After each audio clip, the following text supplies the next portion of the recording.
আমার যুবকরা শুনছো তো? হ্যাঁ, তোদের মধ্যে গুনাহ আছে, কিন্তু তোরা কাফের নয়, কেন তোরা ইসলামের দুশমন নয়, তোরা মুশরিক নয়। শুনছিরা খারাপ, নামাজিরাও ভালো, রোজাদাররাও ভালো, হাজিরাও ভালো, কিন্তু এই ছেলেকে ঘৃণা করে তাড়িয়ে দিলে হবে না, এদেরকে বুকে নিতে হবে। তাহলে এরাও আল্লাহ কারে নামাজি মুসল্লি আল্লাহ ওয়ালা হয়ে আপনাদের কাতারে এক হয়ে যাবে। বলুন সুবহানাল্লাহ। আমার কথা বুঝছেন তো নাকি? ভুল ব্যাখ্যা নেবেন না। হজ করা তখন বহুত মুশকিল। আবার এখন ওই সব ইরা এই যে বসে আছে সব কেটে কেটে 30 সেকেন্ডের বক্তব্য, 30 সেকেন্ডের বক্তব্য, বলো আমার কথাই ভোট দেবে, 30 সেকেন্ডের বক্তব্য ছেড়ে দিয়েছে। লোকের মাথায় হাত, পুরোটা দে না, পুরোটা দে। ওর পরেই রয়েছে যে বিজেপিকে ভোট দেওয়ালে ইমান থাকবে না, হারাম, ওটা দেয় না। শুনছেন না? শোনেন না? ওটা দেয় না। কেন? ওটা দিলে আব্বাস সিদ্দিকীর নামে যে পাড়ায় পাড়ায় বুঝাচ্ছে যে আব্বাস বিজেপির লোক, ওটার প্রমাণ হবে না তো। আর ওটা যদি প্রমাণ না করতে পারে, তাহলে আব্বাস সিদ্দিকীর কথা এরা শুনে নিলে এই জালিমদের তো চেয়ার উল্টে যাবে। কথা ভুল বললাম নাকি? হ্যাঁ, এটা পলিসি চলছে, পলিসি। মনে রেখে দিও, আব্বাসকে ভুল বুঝিনি, আব্বাস তোমাদেরকে বাঁচাবার চেষ্টা করছে। বাঁচাবার মালিক আল্লাহ। সাথ দাও, দুটো জিনিস তোমাদের জন্য, সাথ দাও। মুহাম্মদ রসুলের গোলাম বানাতে চাইছি, আর মুহাম্মদ রসুলই জমিনের উপরে বেঁচে থাকার যে রাস্তা দেখিয়েছে, ওই রাস্তায় তোমাদের ইজ্জতের রুটি খাইয়ে, ইজ্জতের ঘরে, ইজ্জতের কাপড়ে বাচ্চাদের শিক্ষিত করে ইজ্জতের সঙ্গে বাঁচার ব্যবস্থা করার চেষ্টা করছি। অপরাধী আমি? জোরে বলো অপরাধী।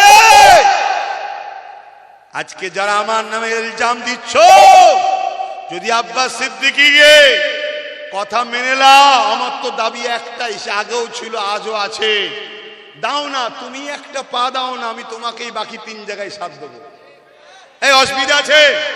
কম বক্তারা দেবে না, কেন এদের লক্ষ্য একটা, ইসলাম ও মুসলমানদের মিটাও। এরা জানে মুসলমানদের মধ্যে থেকে কিচ্ছু নেই, না পুলিশ আছে, না জজ আছে, না উকিল আছে, না ডিএম আছে, না বিডিও আছে, না আইএস আছে, না আইপিএস আছে, না মন্ত্রী আছে, না এমপি আছে, না এমএলএ আছে। আপনি বললেন মুসলমান এমএলএ, কে বললো? আপনি কাকে মুসলমান দেখাচ্ছেন? ও মুসলমান কে বললো? আমি চ্যালেঞ্জ করছি, বসুক, 2 মিনিট সময় দেবো, কাফের প্রমাণ করে দেবো। শুনছেন না? শোনেন না? 2 মিনিট কথা শুনছেন? এবার অনেকে বলে যে আব্বাস সিদ্দিকী কাফের বলছে, মুসলমানকে তো কাফের বলতে নাই। কথা তো সত্য কথা, মুসলমানকে তো কাফের বলতে নাই, কিন্তু যে কুফরি করে সে আর মুসলমান থাকে না, তখন কাফের হয়ে যায়। এই আপনারা কাউকে, আপনাদের কাউকে ধরে কাফের বলছি নাকি আমি? যে কুফরি করে সে কি হয়? মুসলমান আর থাকে না, কাফের হয়ে যায়। ছাগলকে ছাগল বলতে হয়, গরুকে গরু বলতে হয়, কুকুরকে কুকুর বলতে হয়, মুসলমানকে মুসলমান বলতে হয়, কুফরিকারীকে কাফের বলতে হয়, নামাজিকে নামাজি বলতে হয়, রোজাদারকে রোজাদার বলতে হয়, হাজিকে হাজি বলতে হয়, জাকিরিনকে জাকিরিন বলতে হয়, আল্লাহর ওলিকে আল্লাহর ওলি বলতে হয়, আল্লামাকে আল্লামা বলতে হয়, মুর্শিদকে মুর্শিদ বলতে হয়। আর চোরকে কি বলতে হয়? বলছে বলা যাবে না। তার মানে কি গায়ে লাগছে তো, ছেড়ে দে না শয়তানিটা, তাহলে তো মিটে যায়, ভালোভাবে থাক না।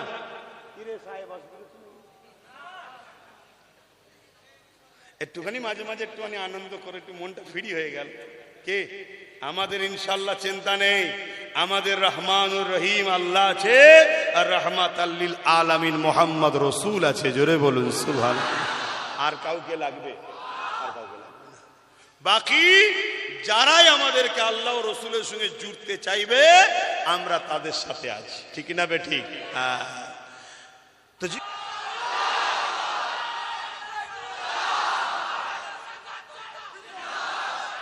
আমার ভাইয়ের আমার, দুদিনের দুনিয়ার মায়া জালে পড়ে যাবেন না। শয়তানের দলে থেকেও মানুষ মরছে না, মরে না। জাহান্নামীদের সাথে থেকেও মানুষ মরছে না, মরে না। আবার অনেকে বলে কে জান্নাতে কে জাহান্নামে আল্লাহ ছাড়া কেউ জানে না। বলছো না? বলে না? এই আর এক জাহান্নামের কুকুর, শুনছেন তো নাকি? হ্যাঁ, এ শয়তান আল্লাহ ছাড়া কেউ জানে না, নবীকে বাদ দিল। শুনছেন তো? আল্লাহ ছাড়া কেউ জানে না, নবীটাকেই প্রথম বাদ দিয়ে দিয়েছে। আর নবীকে যে বাদ দেয় সে মোমেন থাকে। আর জোরে বলেন, যা ডাক্তারি পেশা, উকিলি পেশা, মাস্টারি পেশা করে খাচ্ছিস করে খেগে যা, এদিকে মাথা ঢুকা দিয়ে আসনি। বিরোধী আব্বাস সিদ্দিকির করতে গিয়ে জাহান্নামে নাক্কেল চলে যেতে হয়, মাথায় রাখতে হবে। বাবেরা চলে আসেন, মালিক বিন দিনারের কথাটা ভুলে যাব, তাই একটু বলে দিই। হযরত মালিক বিন দিনার এই সময় বলতে লেগেছে, এ বাবা ছেলেরা,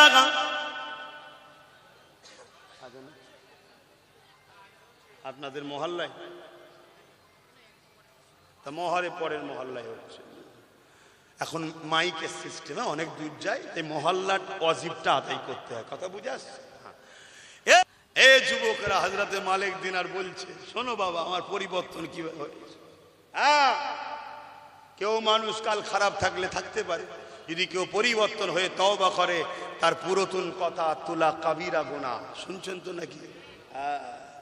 আমার কাটিং অজকে নিয়ে হই হই এখনো চলছে, চলছে না চলে না? খুব সাবধান, এসব খপ করে পা দিয়ে নিজেদের বাচ্চাদের ভবিষ্যৎ ক্ষতি করবেন না। কেন একটা বিপ্লব শুরু হচ্ছে, একটা ইনকলাব শুরু হচ্ছে, লক্ষ কোটি কোটি মানুষ, মা বাপ ভাই বোন সংগঠিত হচ্ছে, ঐক্য হচ্ছে, একতা হচ্ছে। এই একতাটাকে টুকরো টুকরো করার, ভাঙার নানা রকম ষড়যন্ত্র পরিকল্পনা চলছে। একটাই উদ্দেশ্য, আমাদেরকে যখন মিটাতে যাবে, আমাদের কেউ যেন গার্জেন হয়ে সামনে দাঁড়িয়ে যায়। দাঁড়িয়ে গেলে বাধা হবে না? হবে না? মাথায় রাখবেন, কথা কোনো বুঝবে, হই হই করবেন না। আব্বাস সিদ্দিকীর কথাটাকেও শুনে ভাবার ইজাজত দিলাম, ভাববেন। শুনছেন তো নাকি? আর যারা বিরোধী করছে তাদেরটাও ভাববেন, ভেবে দেখুন কি পরিকল্পনা চলছে। তো ভাইয়ের আমার, হযরতে মালিক বিন দিনার, তখন তিনার নাম শুধু মালিক ছিল, দিনার হওয়ার পিছনে একটা ইতিহাস আছে, জানেন? এই যুবকরা জানো কত বড় আল্লাহর ওলি হয়ে গেল? দেখো, একদিন সে রাস্তায় পড়ে থাকতো তিনি শরাব পান করে, কিন্তু কত বড় আল্লাহর ওলি হয়ে গেল দেখেন। আহা, আল্লাহু আকবার বলেন, আল্লাহু আকবার। একদিন নৌকো করে যাচ্ছে, আর মাঝি পয়সা চেয়েছে। মালিক বিন দিনার বলছে, আমার কাছে তো পয়সা নাই, আমি দরবেশ মানুষ, মজজুম মানুষ, পয়সা নেই। তখন এই মাঝি চিনতে পারে না, তো রেগে গিয়ে তেনাকে নদীতে ফেলে দিতে চাইছে। আল্লাহর ওলিকে নদীতে ফেলে দিতে চাইছে। তখন আল্লাহর ওলি বলছে, বাবা আমি সত্যি বলছি, শোনো বাবা, আমার কাছে পয়সা নেই, তবে তুমি ওপারে চলো, আমি পয়সা দিয়ে দিচ্ছি। কিন্তু শুনছে না। এমন সময় নৌকোর মাঝি অবাক হয়ে গেছে, কি পুরো নৌকোর সামনে যে যাচ্ছে ওই দিকটা বাদ দিয়ে বাকি তিন সাইডে ওই নদীর, সাগরের বা নদীর মাছেরা সব একটা করে স্বর্ণর মুদ্রা মুখে নিয়ে সব মাথা ভেসে উঠেছে। জোরে বলুন সুবহানাল্লাহ, আরো জোরে বলুন সুবহানাল্লাহ। কোথা থেকে কোথায় আল্লাহ নিয়ে যাচ্ছে বুঝছো? কাল তোমাদেরকেও আল্লাহ ওলি বানাতে পারে না? কিন্তু ইসলামে যদি দুশ্মন হও, যদি শিরকের সঙ্গে জড়িয়ে যাও, আজকে শিরকে তোমাদেরকে জড়ানো হচ্ছে না, হয় না? নাম দিয়েছে বিজয়া উৎসব। নাম কি? বিজয়া। কত বড় পরিকল্পনা দেখো।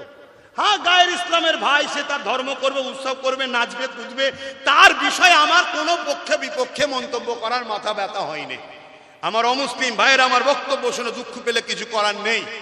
আপনার ধর্মও যেমন কিছু নিষেধ আছে, বাধা বিঘ্ন আছে, আমার ধর্ম তো আছে, ঠিক না বেঠিক? আপনি যেমন আপনার ধর্মকে সত্যি ভালোবাসেন, আপনি কি কুরবানি দিনে আমার পশুর এসে ঠ্যাং ধরতে পারবেন? এ কথা বলেন। তাহলে ঠিক তেমনই আমার ধর্ম কিছু বাধা বিঘ্ন আছে, ঠিক না বেঠিক গো? তাহলে আপনারটা আপনার কাছে, আপনার উৎসব আপনার কাছে, ধর্ম যার যার,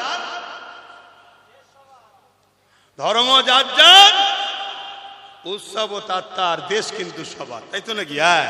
তো সেই জায়গায় কিন্তু আজ আমাদেরকে পরিকল্পিতভাবে মুশরিক বানানো হচ্ছে। দেখুন, এই যে বিজয়া উৎসব, এই বিজয়া উৎসবে হাজার হাজার মুসলমানের ঘরের ছেলে রাজনীতির নামে গিয়ে নাচছে, হই হই করছে, আনন্দ করছে না, করেনি? এই উৎসবটা কি উপলক্ষ করে?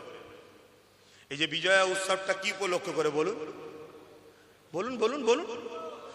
আল্লাহর সঙ্গে শরীক নয়, আল্লাহর সঙ্গে শরীক করেই তো করছে নাকি? তো তুমি কেমন মুসলমান যে আল্লাহ তোমাকে দুটো চোখ দিল, দুটো হাত দিল, দুটো কান দিল, দুটো পা দিল, দুটো কিডনি দিল, সেই আল্লাহ যে কাজ তোমাকে নিষেধ করেছে সেই কাজের সঙ্গে তুমি শরীক হয়ে গেলে? হ্যাঁ না, আমার এলাকার দাদা বলেছে, আমার এলাকার দিদি বলেছে যে উৎসব সভা, ধর্ম যার যার উৎসব সভা, এ আরেক চক্রান্ত আমাদেরকে মুশরিক কাফের বানাবার। দিদি বলেন এত চক্রান্ত করছে কেন? একটাই কারণে করছে, শুনে রেখে দাও। বদরে 313 জন ছিল, বিজয় আমাদের হয়েছে। হযরত গরিবে নওয়াজ একা ছিল, বিজয় আমাদের হয়েছে। এরা যদি আমাদেরকে কাফের আর মুশরিক না বানাতে পারে, এরা হাজারো ক্ষমতাশালী হলো, বিজয় কিন্তু আমাদেরই হবে। জোরে বলুন সুবহানাল্লাহ, আরো জোরে বলুন সুবহানাল্লাহ। তাই এদেরকে ছলে বলে কলে কৌশলে যেমন করে মুশরিক কাফের বানিয়ে দাও। ছেলেগুলো গান শুনছে, কাফের নয়। ছেলেগুলো সিনেমায় গেছে, মুশরিক নয়। ছেলেগুলো যাত্রায় চলে গেছে, কাফের নয়। ছেলেগুলো নামাজ কাজা করে ফেলেছে, মুশরিক নয়। কিন্তু বিজয়া উৎসবে যারা যে আনন্দ করবে, নিঃসন্দেহে জেনে রেখে দিও ইসলাম থেকে বেরিয়ে কাফের হবে। শুনছেন না? শুনুন, এবারে আপনার যদি এই মশলা না জানা থাকে আর যদি করে ফেলেন, আপনার উপায় কি? এখন উপায়টাও তো বলতে হবে। উপায় হলো কলেমায় রদ্দ কপুর পরে নতুন করে মুসলমান হতে হবে। শুনছেন তো না? কলেমায় রদ্দ কপুর পরে নতুন করে মুসলমান হতে। আচ্ছা, আমি যে অজগুলো করছি, এই অজগুলো কি আমি ভুল করছি? আচ্ছা, এইভাবে আপনাদের ঘরে সবাই যদি বুঝায়, আপনাদের উপকার হবে না ক্ষতি হবে? আপনারা কি মুশরিক হয়ে জাহান্নামে যেতে চান? কাফের হয়ে জাহান্নামে যেতে চান? কিন্তু প্রচার করছে না। কেন? সরকারি ভাবে করা হচ্ছে। তাহলে সরকার মানুষের রুজি রুটির কথা ভাবছে না, সরকার চাকরির কথা ভাবছে না। সরকার কি করছে? প্ল্যান মাফিক আমাদেরকে মুশরিক করছে, ইসলাম থেকে সরাচ্ছে। যে সরকার আমাকে ইসলাম থেকে সরায়, সেই সরকারের বিরোধী করা হলো ফরজ, সেই সরকারের বিরুদ্ধে লড়াই করা ফরজ, সেই সরকারকে সাপোর্ট করা হারাম। এই শুনছেন তো নাকি? এটা নিয়েও সমালোচনা হচ্ছে না, কিন্তু আমি বলা বন্ধ করে দেবো। আপনারা বলুন, কারা কারা বলতে বলছেন? হাত তুলে দেখায়। আমার পাশে আছেন তো নাকি? পাশে আছেন তো নাকি? হ্যাঁ, শুধু হাত তুলে আছেন। প্রয়োজন হলে যদি কলিকাতার ব্রিকেটে ডাকি, আপনারা গাঁটের পয়সা খরচ করে যাবেন? যাবেন যাবেন যাবেন? ঠিক বলছেন? ভুলে যাবেন না তো? হ্যাঁ, একবার দেখানো দরকার আছে, একবার দেখানো দরকার আছে। আমার আব্বাদের কষ্ট হচ্ছে না তো? কি গো আব্বা জানেরা, কষ্ট হচ্ছে না তো? পিছনের গুলোকে জিজ্ঞেস করবো না, সব ক্যামেরার দিকে না। অনেকে দিল চায় হক কথা বলার, মজবুরিতে বলতে পারে না, তারাও হলো ইমানদার। জোরে বলুন সুবহানাল্লাহ। ইমানের বৈশিষ্ট্য 3টে। অন্যায় দেখলে হাত দিয়ে প্রতিবাদ রোকো, হাতে যদি না পারে মুখ দিয়ে প্রতিবাদ করো, মুখে যদি না পারে অন্তর থেকে কমসে কম যদি বিরোধী থাকে, তাও ইমানদার। এক কথা বুঝে আসছে না? নাই। কিন্তু আজ আমরা কি দেখছি? হাত দিয়ে প্রতিবাদও করে না, মুখ দিয়ে হাত দিয়ে রোকে না, মুখ দিয়ে প্রতিবাদও করে না, অন্তর থেকে ঘৃণাও করে না। খোদার ঘরে দাঁড়িয়ে মুশরিকদের পক্ষে দালালি করছে। ও ইমামের পিছনে নামা যাবে?